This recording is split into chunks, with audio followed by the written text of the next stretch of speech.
something a bit different this week.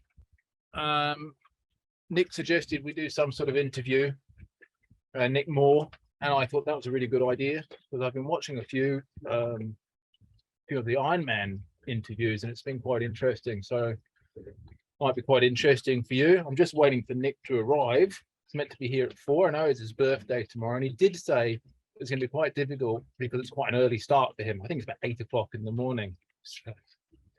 So we'll probably talk mostly about distance fly casting, a little bit about Nick. I'm sure he'll ask me some questions too. I'm not quite sure who is interviewing who, but since I've got to start it and he's not here, I guess I'll interview him. And here he is. Let's see.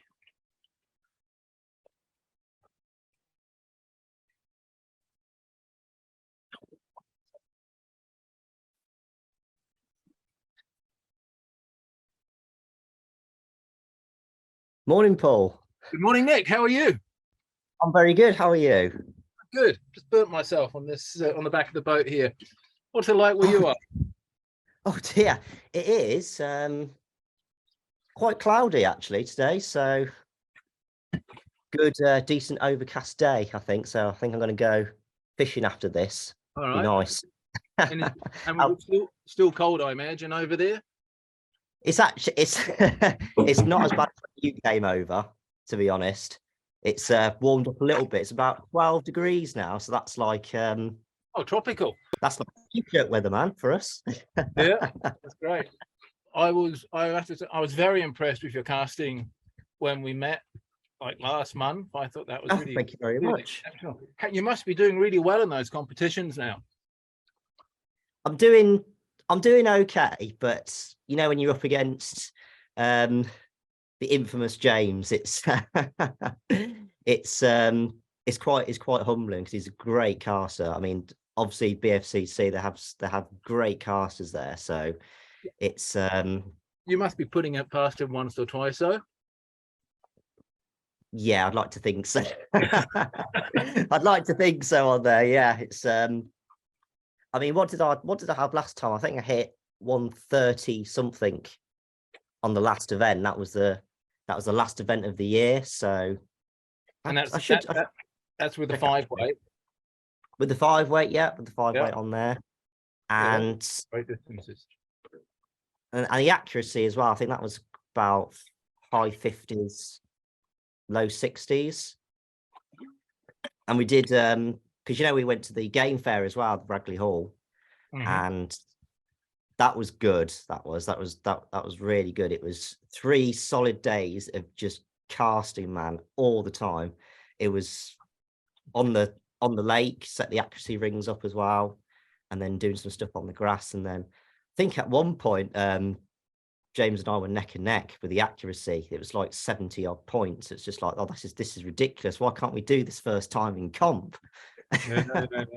No, the Americans and the Norwegians to an extent really have that sewn up, and they're always often thrown in the high 70s. I mean, Maxine McCormick, she threw 80 in the last World Championship. So, that is fantastic. A clean score, first person to do it. It was actually Steve. I went there and I watched Steve Rajeff. He threw 78 out of 80. And the loops were like chisels. And that's actually what inspired me to sort of get into the accuracy, because I wanted to be able to do that. Prior to this, I'd always said it was for the girls. But now that I remember that, yes. I scored 80, maybe I was right all along. But I have found that's improved my fishing. The accuracy. That ability, to make that first shot in particular. And it's not something we really think about, I think, because when we go fishing, we often don't put it in the first cast, and we often put the fish at the sort of distance like if we're in a river, we often put the fish at our optimal distance, at a certain distance. So we get very good at that, but we don't get very good at making the adjustments first time. And for somewhere like here, where the fish suddenly pops up, that's really important. So I think it has been beneficial.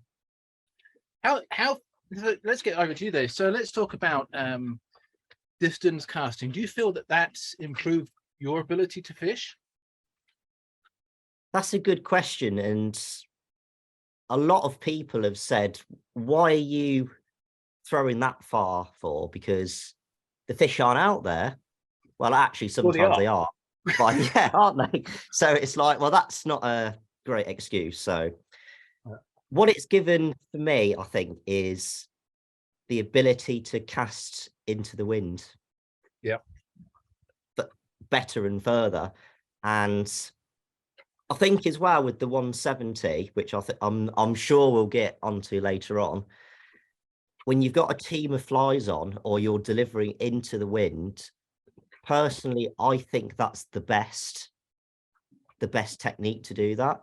Yeah. Because rather than using a compact stroke, you don't get the same line speed as you do with the 170, do you? So I think it gives you great ability to cast into the wind, and just like yourself as well, far shots like we did at your Essex meet, just practicing doing that, and you can pick up, lay down on rising fish, whether it's by the bank or it's a little bit further out by an island.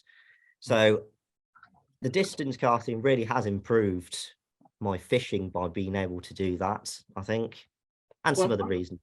Yeah, and I think the 170 particularly, that backhand delivery makes a really good shot, especially if you've got the wind coming onto your shoulder or quartering you, particularly if you're out in the salt, you know, the line speed that gives. So I mean, I teach it in my classes anyway, but I particularly focus on that backhand delivery as a cast in its own right, for taking, you know, shots at fish on the flats. Oh, interesting. So I found that very useful. That was my main motivation to teaching it to guys I would not have normally have taught it to. I normally would teach it to, when I first started teaching it, I would teach it to advanced, you know, competition casters mostly, but not anymore. Now if somebody's throwing 70, 80 feet, I'll start to introduce it. What is that on your shoulder? That's do you remember PG Tips? The tea? Yeah, that's the monkey that came with it. So that comes with me everywhere when I go traveling. That does. Right. Sits in the car, sits on the passenger seat. So that thing. Do you drink a lot of tea? I do. Honestly, Paul, you should see my cupboards. You'll open it, one cupboard, like Tetris, packed full of tea boxes. Another cupboard, exactly the same. Under the stairs, it's just, oh yeah, I love tea, man. Love tea. Right. So tell me, how did you get into the distance casting? Oh, that's a good one. That is. Must have been about a few years ago now, and I was stuck at a wall, as I'm sure most students that come to you, Paul, they want some advice on how to cast further. And I was stuck at a wall about 90 feet. So I was watching all these fantastic distance casters on YouTube, and one thing that really stuck out was, how can they cast that far with so little effort? And when I first started to hit 90 feet, it looked like I was putting in way too much effort. And as we know, it's not about how much force you put in, it's where you apply it. So I was thinking, I can't do this myself. I've tried everything, and I really need someone to help me to cast further. So that's when I contacted the BFCC, specifically James, who's really helped coach me and get me to where I am today. I wouldn't have been able to do it otherwise. And obviously the other instructors and casters at the BFCC, they've really helped. Tracy as well. So big thank you to them. So without it, I wouldn't have been able to do that. But that was my first thing, thinking I can't cast further. I need help. And I think that's the thing that quite a lot of people struggle with, I think, as well, is admitting that you need help and finding it as well. Finding someone that can do it really well and then getting them to help you, I think is a really good thing. Yeah, especially if they can teach and show, and they can show what they can show you what they're doing, and also look at you and find ways to improve that.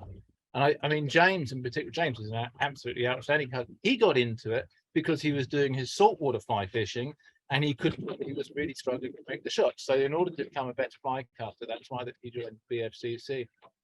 And yeah, really outstanding, and watching him come forward over the last 8 years or 10 years, whatever it is. How long did it were the big breakthroughs for you?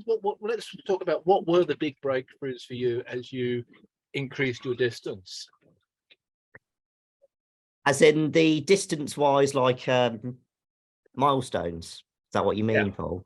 Because I don't know about you, but I find that the way it's been for me, let's say I was casting 100 to 105, all of a sudden one would go 115, and just out of the blue, but all the others are about 100, and eventually all of a sudden you get to 115. It's like there's a jump. It's not like you don't go inches forward, you suddenly go like 5 to 10 feet for usually 5 to 8 feet, right?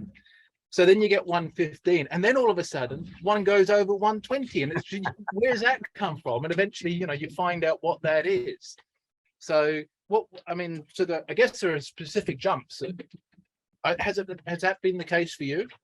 It's been pretty much the same, Paul. That's weird, isn't it?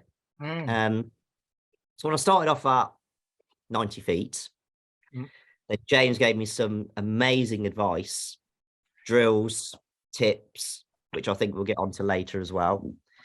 And it's casting 90 feet. And these were the days when I ran backwards and forwards from the tape measure because couldn't afford cones, right? So I was running backwards and forwards to tape measure thinking, oh, it's got 90, about 90, 92. And then all of a sudden I was thinking, oh, that felt like a good cast. Run over to the tape. It was about just over 100, probably 106 maybe. Right. Just like, wow, okay, that's one in like 200 casts. Okay, see if I can get more consistent. So then I started working on it, thinking, what did I do differently there? Because I recorded it as well. So I then looked at what I was doing differently, and for me it was leaving the rotation later and hauling later as well. So I was thinking, okay, and then it suddenly clicked because James already told me all of this, and it's okay, the theory side, but it's putting it into practice, isn't it? I think that's that is the big thing. So, well, that video camera makes a huge difference, doesn't it? Just constantly, I used to run constantly, and every once in a while I would just go back and look to see what I was doing, because what you think you're doing and what you want to do is often not what you really are doing until you actually put it up there and have a look, and you think, Christ, I didn't know I was that bad. But that running up and down the tape, that must keep you fit. That's probably why I'm 9 stone as it is now, Paul, to be honest. There is a method where you could put string up at various marks, like 10, 110, 120, 130, whatever, and so you can't like 2 tent pegs and a piece of string, so you cast over the string, and then when you retrieve it, you watch the fly come up, the bit of wool come up, so you don't know exactly the exact distance, but within it's over that, whatever that measurement is, just to save you running. I like it. Oh, I never thought of that. Bit late now, isn't it, Paul, when you did all that? But that's 130 now. After yes. But the milestones were really really a big thing for me, because then when you start to hit 100, 106, and the thing that really stuck in my head was what James says. Get after 100, you get diminishing returns. And I thought, wow, that's a really big thing to think about, because then everything has to be, you have to be self-critical. I think that's a given. If it's not working, you need to do something different. And that's what really stuck out for me. So packed up that day for the, I was pretty happy with the 100-foot cast with the 5 weight, because I've never done that before. Thinking, yeah, cool, that's a good one to finish on. Right. So I do the same in fishing as well. When you've had a really nice fish and you think, oh, just one last cast, straight in a tree, snap your rod, go home. Because I think it's knowing when to stop as well. Because I think you can practice too much. I think if it's the wrong thing as well. So Yes, John. So I used to train with this guy called John Allen. He was an archer, and he used to compete against some really good, at a really high level. And this American guy came over who was really famous, and he thought, this is going to be good. He's going to watch him. He did six arrows, and then he took everything, he packed up.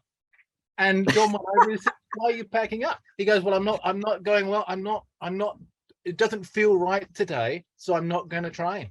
So he didn't want to train his bad habits, as it were. oh dear. I thought that was maybe a bit extreme, but hey, but he traveled like 6 hours or something to get there as well. probably. Well, he probably waited till the next day and he went again, I guess. But I found that quite interesting, actually. But the other thing, you mentioned that you were casting for 3 days at the game fair. Now, I've always found, although I'm tired, like my legs and maybe my lower back might be tired, I've always found my longest cast come after a certain amount of time. And after 3 days, everything is really smooth. I don't know if it's because we're a little bit tired, maybe we put a little bit less effort in, or maybe we've just sort of got into the groove. But I've certainly found that, and I know that from my training, my best casting is not like the distance, is not the first 5 minutes, which is a problem in competition. My best casting is after about 90 minutes. It's weird, isn't it? Because, as you say, I think it's because we're more tired, maybe, or we've gotten so into it thinking, yes, this is what I should be doing. We've ironed out the mistakes, saying, oh, we've hit that too early, let's go a little bit later.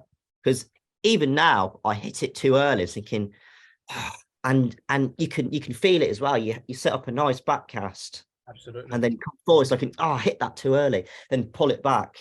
And I think that's an interesting point about getting your carry up to where you're comfortable, because and I hear a lot of advice saying just shoot it on the last back cast and then go forward.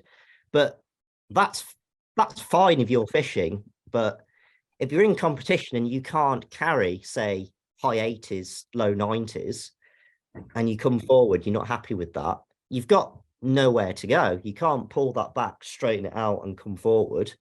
Maybe we should talk about what carry, how is carry measured, for example. Yes. So that's actually, we measure that in competition casting, is the amount of fly line, not including the leader, which is held to our line hand.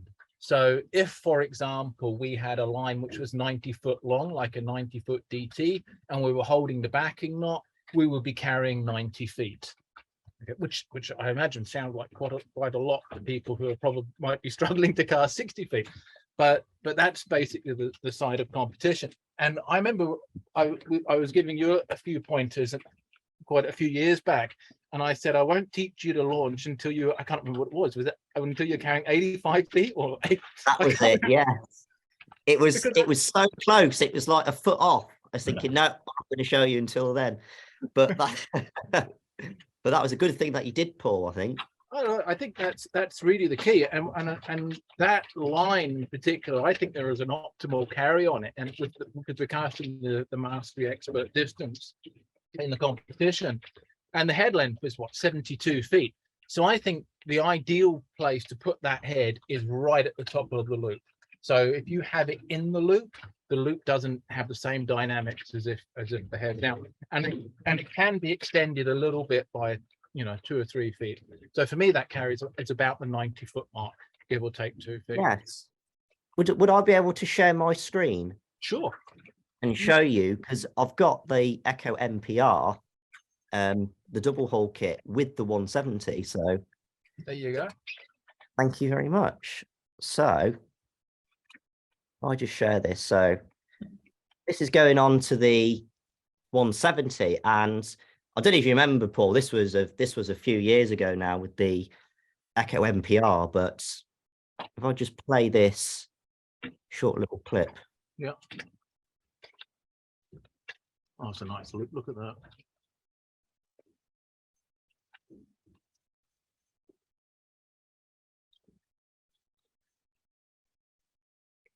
And then another one as well.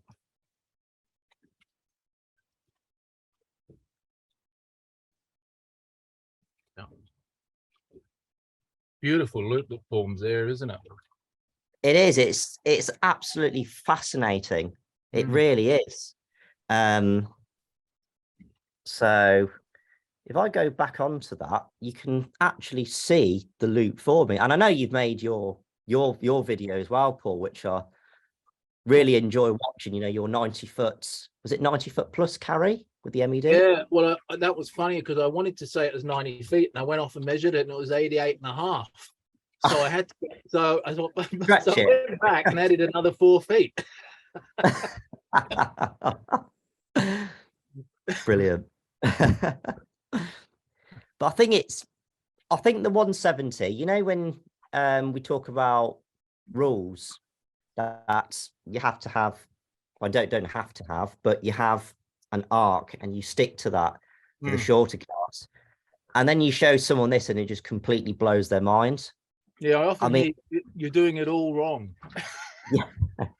When people, yes, that's a big thing on YouTube comments, isn't it?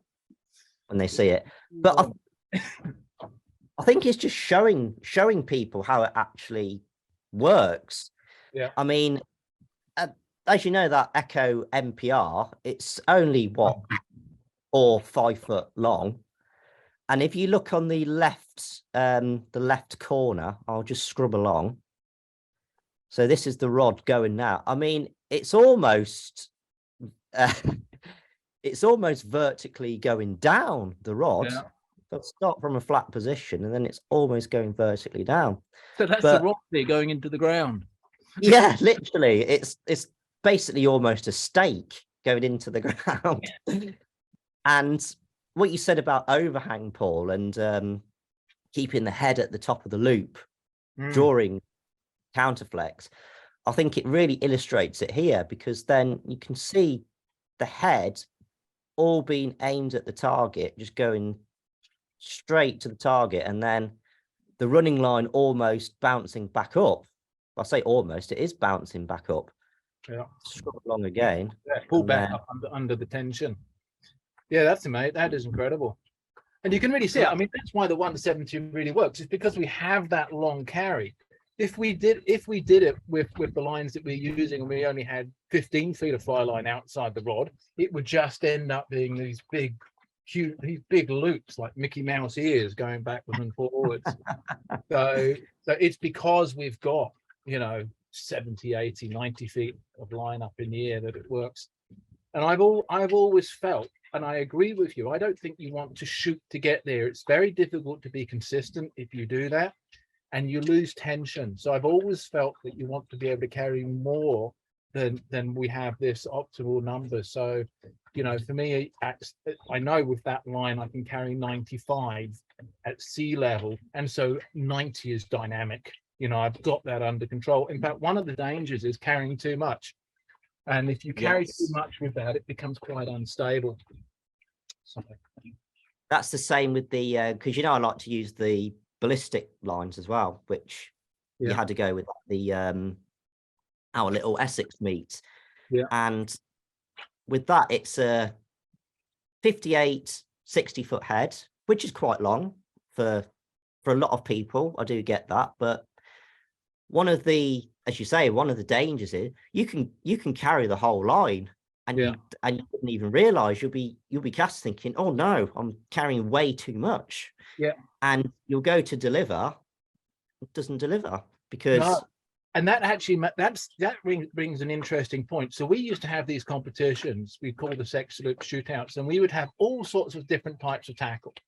And quite often we got heads that were quite short, like 30 feet or 40 feet, which is really a short way forward, I think. I mean, I know they make them shorter now, but it's quite difficult to handle. It's quite difficult to know how much to carry, because if you carry 30 and you shoot, it's not going to shoot very much. But it is possible with those lines to actually get to the backing knot, with not all of them, but some of them, like the TT, for example, that's a 90-foot triangle taper. It's possible to hold that one. It's one of the ones we used to have fun with to see who could get to the backing knot.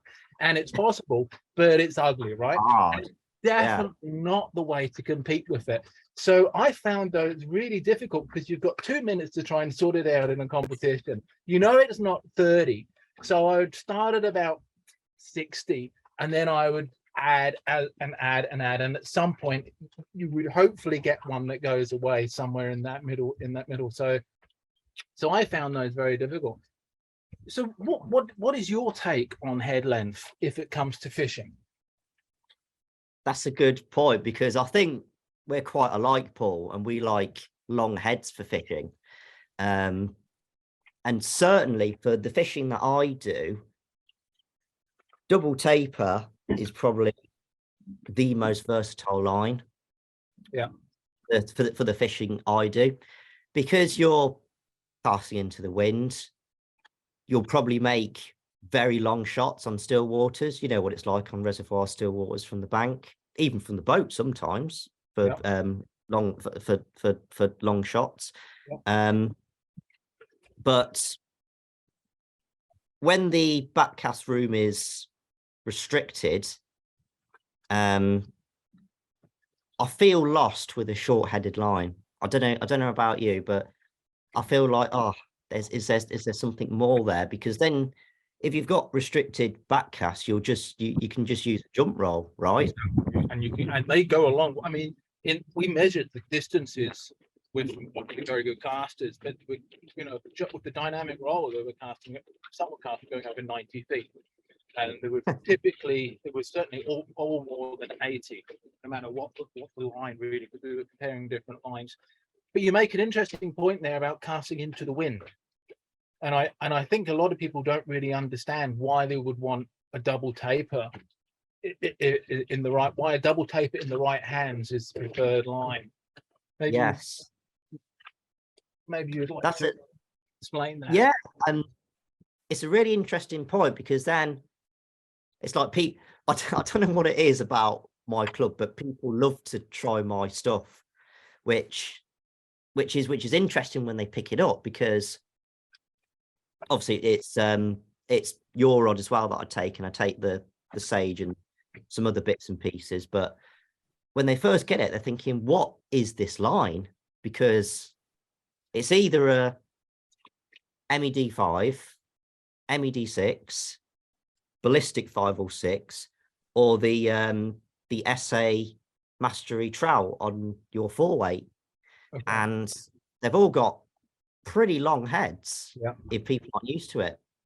So when they try and cast into the wind, and I know that the trend now is to go shorter and heavier with the lines, and they'll cast into the wind and be, that's fine. But then I asked them, but what happens if the fish is another 5 foot further? What are you going to do then? Because it's hard. It's very hard, if not impossible, to shoot line into a very strong wind. Mm-hmm. So I like to carry what I'm going to deliver. So if I need to cast, say, let's be a little bit more reserved, Paul. Let's say 70 feet. And I've got a team of 3 flies on into a howling wind. If I can carry 70 feet and deliver it, check the chute as well, or even a check haul or something, just to ensure turnover, you're in a better place there than if you're trying to shoot to get there, because it usually lands in it. Well, especially in my case as well, it ends up like a pile cast if you don't check the chute or if you don't do anything. So that's why I like using double tapers, or even the MED, or long-headed lines for casting into the wind, because I think it's better. Absolutely, personally. because you should you can almost always get what you carry to unroll, you know, but there are you definitely can't shoot. There are times when you definitely can't shoot any line right. So it really is about that. So my take on head length for fishing is it should really be what your maximum carry is, that leave, you know, excluding double tapers, which I use on my all my, you know, my trout stuff, particularly on, you know, the 4-weight. But if you've got a shorter head than what you carry, what you can carry, it then becomes restrictive. But if you've got a head that's too long and you can't get the head out while false casting, that's also restrictive. Of course, I would deal with that second case by practicing fly casting, you know, training your casting so that you can, right? Yes.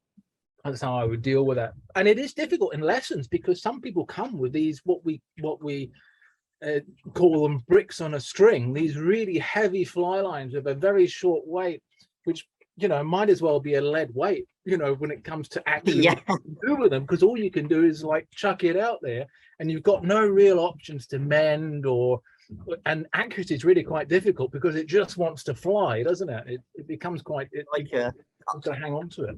I think I remember you saying, I think it was you, Paul, or it was someone else saying, if you've got like a 40-foot brick on a string head, say, and you want to cast 5 foot further, that's like having a rocket launcher just to cast that extra 5 feet.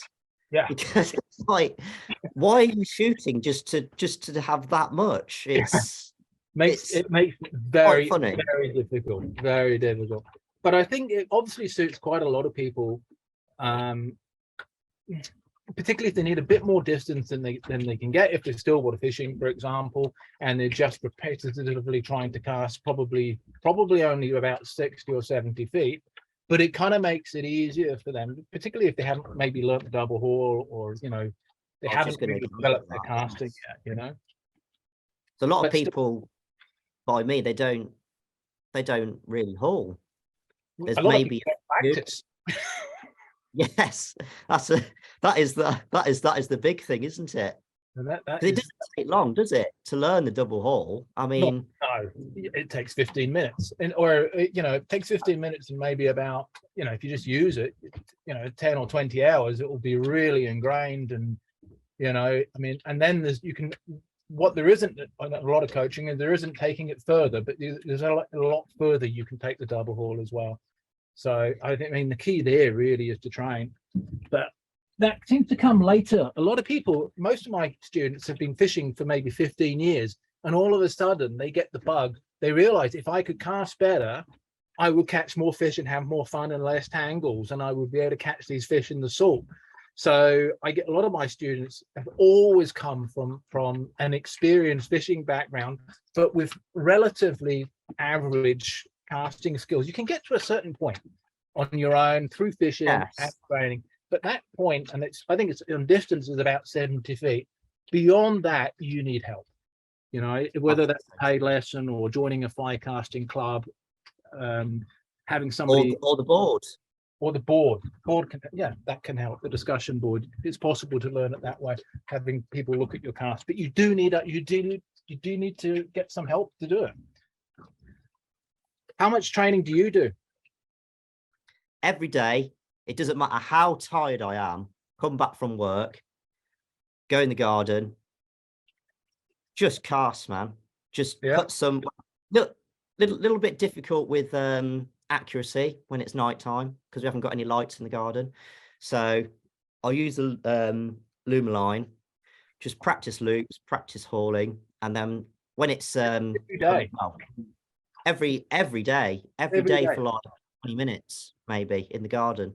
Yeah, and then when it's summer, I'll settle the accuracy ring, and I'll be out there till like when does it get dark? About 11 o'clock at night, and I'll be hitting rings and doing mends and doing different bits and pieces just to keep your skill level up, because I think if you leave it, it does tend to lose its edge, and I have found that if I've not been casting, let's say, for a month, that is pretty rare.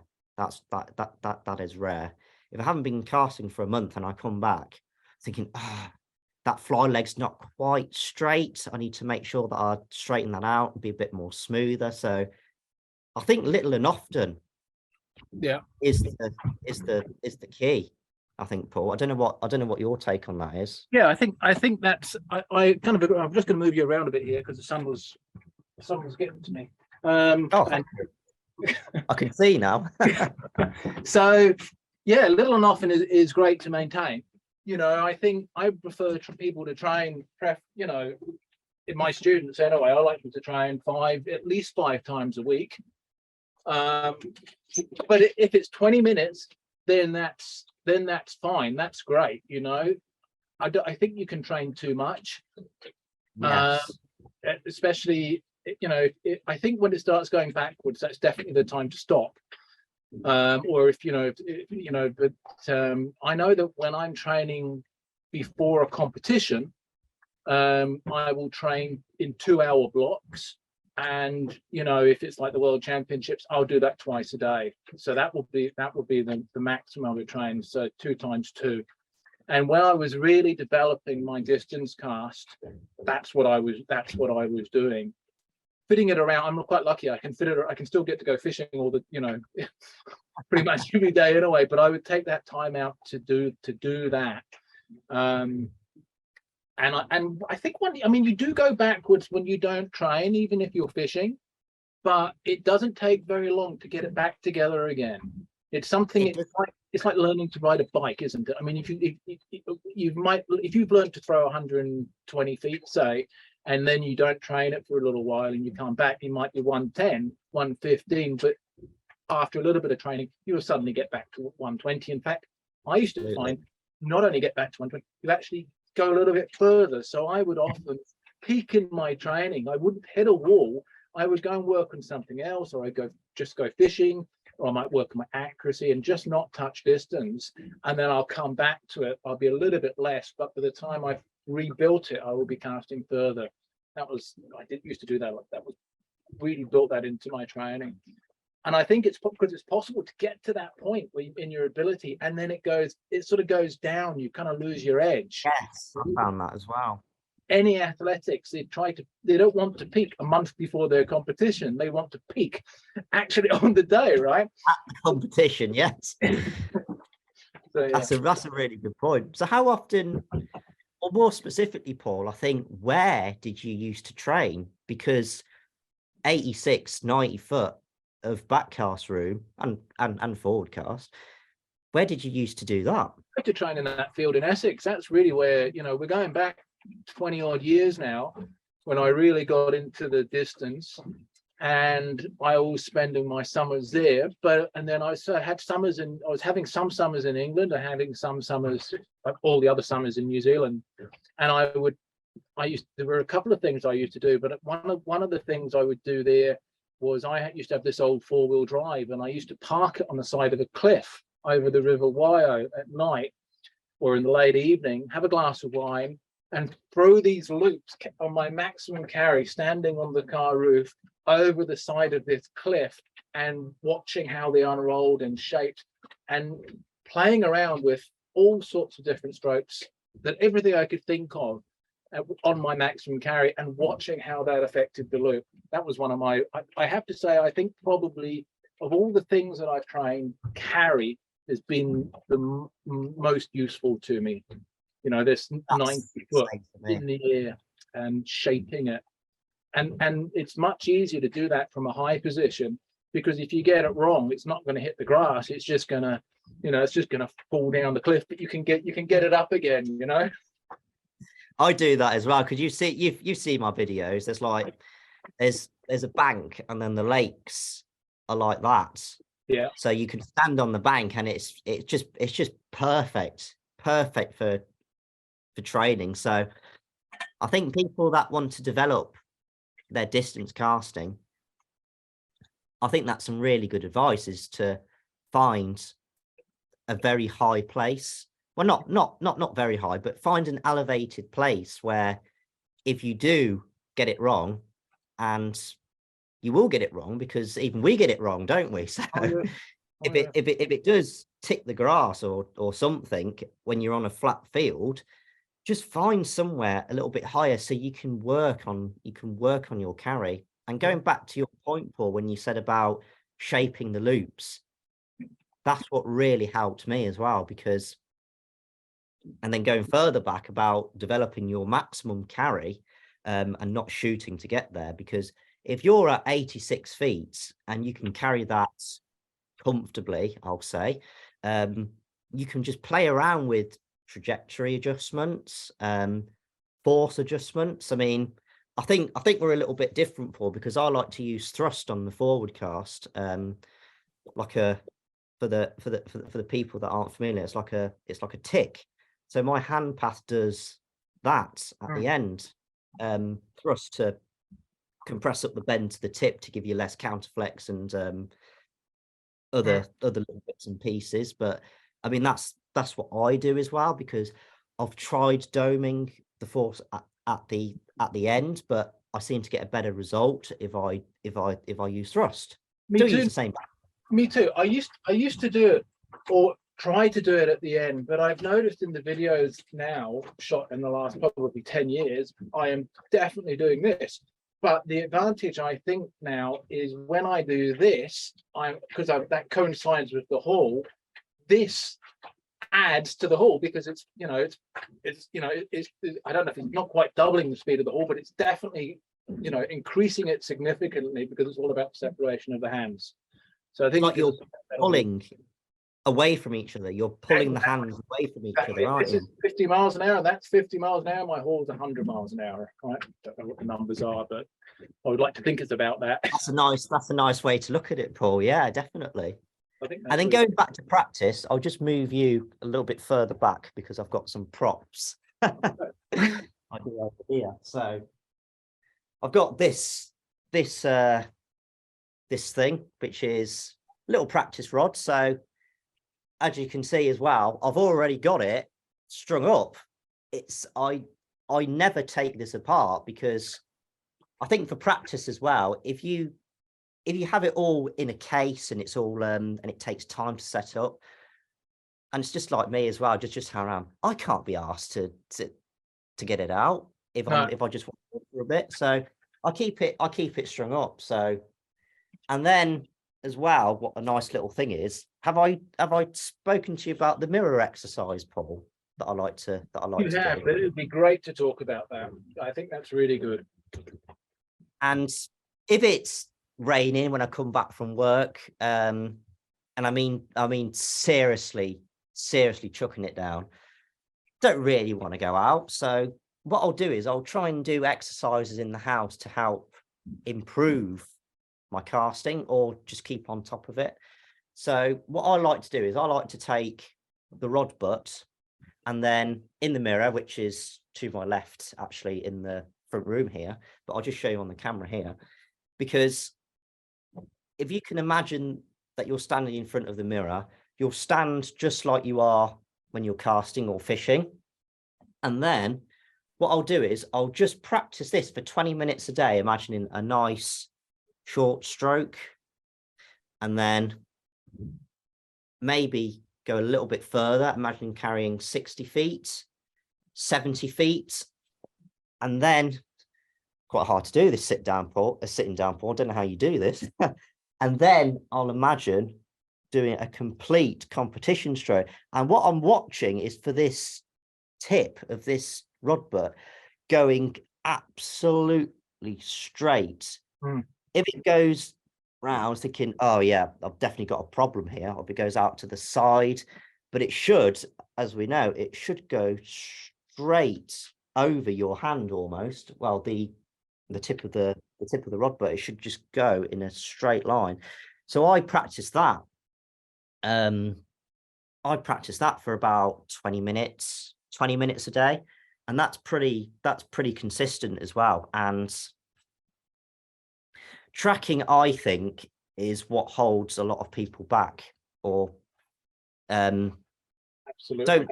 don't want to say bad tracking, because everyone has a tracking fault, right? If they haven't practiced, even us, I'm sure we've got. I mean, I've filmed myself. I don't know about you, Paul, from a Very, very front or different, especially when we start applying more force. What I commonly see is, I mean, I always talk about two targets, and obviously, you know, that might, you know, a lot of guys have got more to worry about than just picking targets. You know, haven't got loop control yet. But when they're getting to watch targets, I ask them to look behind them and tell me what that target is, and usually it's over about here. So it's off by about 30 degrees. So that's I a get lot. that, and that's typical. It's very typical. And so if your line is off at 30 degrees and you come forwards, the end of that fly line is going to want to hook, and that's why we regularly see that curve coming to the left on a right-handed caster, because Sometimes a collision as well. sometimes I found can be a collision. I mean, if you've got a tailing loop, it will always collide, for example. Whereas if you about 1 in 10 manage to cast over this side, okay, that's impressive, and they come around, of course they've got a tailing loop, it will result in a curve cast on the right hand side, right? So what I get them to do is stand down the table, put the rod down, walk around the rod. Graham Hurd, who told me about this, putting the rod down, go and pick up put it in line with your front target, stand the other side of the rod, and find out what that back target really is. Okay, so then you've got two targets, and if they are on the horizon, as far away as they are, and if they're perfectly straight, and if your rod comes, I use the shoulder as another point of reference, which is directly between those two targets. So I come through and I get the shoulder out of the way, and I come through and bang, I get this thing here. But if my two targets are right, and if I focus, if I look at each target before I make the casting stroke, and if my hand travels through, if I get my shoulder out of the way so it travels straight, then there shouldn't be a tracking problem. no, Okay? I agree, Paul. So that's and I think it's important to say as well that you can only get to that point whilst everything else is good. So if your haul, because I think we like to condense it down, well, James did as well, he likes to boil it down to tracking and line speed for distance casting. If those two are pretty bang on, then the loops sort themselves out. Yeah. So once you've got that and you switch off, it's just automatic that you know you're doing it. You're not trying to, you're almost not trying. So like when I'm casting, I don't feel like I'm trying. I'm concentrating on, as you say, targets and getting it straight. But if you're worried about the loop size and you're trying to adjust and doing different bits and pieces, I think that's what can set you back a little bit as well by doing that. So it's getting wouldn't say the basics, because it's not basic, right? Distance casting, no. but it's getting that down.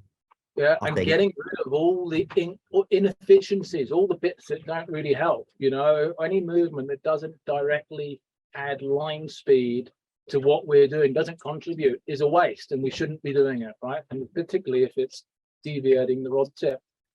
I think also in that is power application, how we apply force to the rod.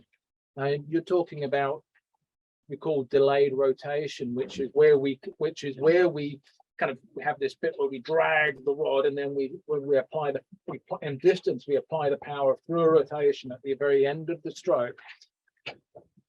And there's a cut for me anyway. When I do it, there is a curve in that. You know, I think the bulk of the force should be applied as that rod butt is passing the perpendicular. So this straight up, or just before it, and then the power should be applied around. So doming. I imagine when I'm throwing, I look at a tree. I look at a tree in the distance, and I imagine I'm throwing from the clouds with the rod tip down to the tree, or work like we're turning over a sword, as you like. So the power isn't like to a point. It's a dome. I don't know about you.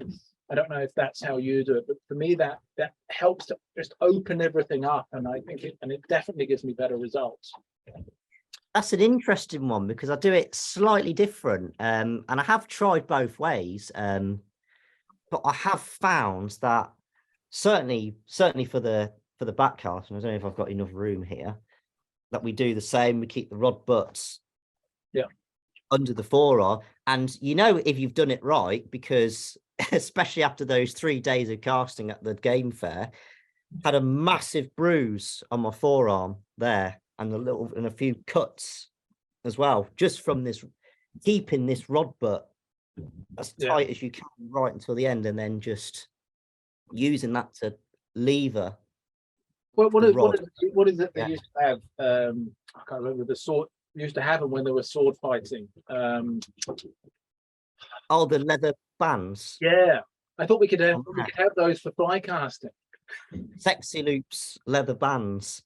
But you know you're doing it right because it's red and it's black by the time you finish it, right? It is, yeah, it really is. Thing in.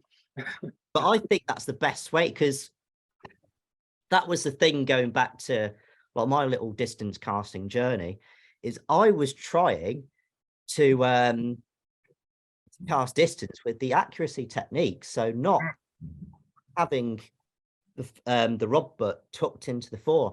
I was doing this, and I tell you what, when you're carrying a lot of line, that hurts trying to get that line back with just your wrist on there, using your forearm. But it's not as easy as doing that, and that's easy to keep it straighter as well. You can carry more, and I do, as part of the training I always like to get the maximum with the student. I like to find out what their maximum carry is within every technique. So close stance accuracy, the weight in the back foot, open stance distance, and the 170 line carry, not distance. And I did it for myself too. So my maximum carry on the 170 is about 95 feet, but my maximum carry with the open stance distance is about 86. So there's a big difference in there. And of course, you know, that particularly if there's a wind, because with that stopless back cast that we use, it's not really affected by the wind so much, because we have so much more line speed. It's like a gear change. It's like suddenly putting the foot down, and you know it drops a gear and the car takes off. You know, you can hear it. You can hear it when it changes because it whistles through the air. Yes, and it's a bit like the analogy, like the finishing, about the finishing line.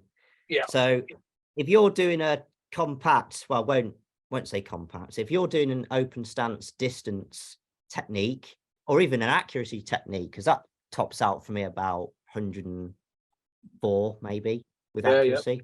Yeah. But I think it's like a finish line. So if you imagine this is the finish line and you have a brick wall right there, you don't want to run into that brick wall. So you're worrying about stopping like an inch after that finish line so you don't hurt yourself. But with the 170, it's like this is the finish line, and just like they do when they're running, they just go bang straight through the finish line. And I think that's what the 170 feels like. It feels like you're just blasting through the finish line, and that's what gives us more speed, I think, rather than it is a great analogy, but it's quite true, because if let's say that rod is our line trajectory, you know, on the one set, if you look at the rod tip, it's coming through, and the time you would normally, you know, if you were teaching this kind of matching the casting up to the bend in the rod kind of thing, you would want to stop the rod about here, so that would here, in fact, so the rod straight is here, and then it deviates away, and that's what we're doing. But we're not doing that the one thing. We're getting to here, and we're just accelerating all the way through that mark. So instead of slowing to get to that point, we're going through it as fast as we can. And it's a great analogy. And that's why, just to emphasize that point, if you're all right with it, Paul, just play that video again and show people. Yeah. So, and that's the point, because you can, and you're just blasting through that point to give you this nice bouncing bomb, basically, isn't it, really, that we talk about? Yeah. So, and you can really see it on that one's good. You can see the loop, what we call loop morph. It's just when that loop starts round. And then because of all that line, because of the basically the line speed in the top leg is its trajectory has already been set and it's off. And then the tension just pulls it up. And so you get a loop that might start off, can start off 10 feet wide or 8 feet wide, and then by the end, when it gets going, it's probably, the very front 6 inches wide. It's just amazing, isn't it? And I think, do you think, because I know we get a lot of comments on our YouTube channels, don't we, Paul? and people commenting about it, and just distance in general. But it's just showing people that it actually does change, and loop tightness at 30 feet isn't the same when you're carrying 90, because they change, and it's how much line you have out. Because I've had people ask me, okay, so why doesn't it work with 30 feet of line? Well, that's because that 30 feet of line, or specifically what we're casting the head, right? That's our mass. And if what we're aiming to do is making that go as straight as possible towards the target, both backwards and forwards. So that's the thing that we're casting. So if we get that as straight as we can, that's great. Yeah. So the reason why it doesn't work with shorter lines is because we haven't got enough line going straight towards the target. So that's why it doesn't work with shorter carries. It only works with longer carries for that. Well, our 1 hour talk has gone into some serious overtime. So next week we'll upload the second part of this. In the meantime, if you are in Britain, there is going to be some links coming up for the BFCC. You can go meet Nick and some of the other guys there too. So always a good club to join. So cheers. I hope you're enjoying it so far. Next week, there's part 2.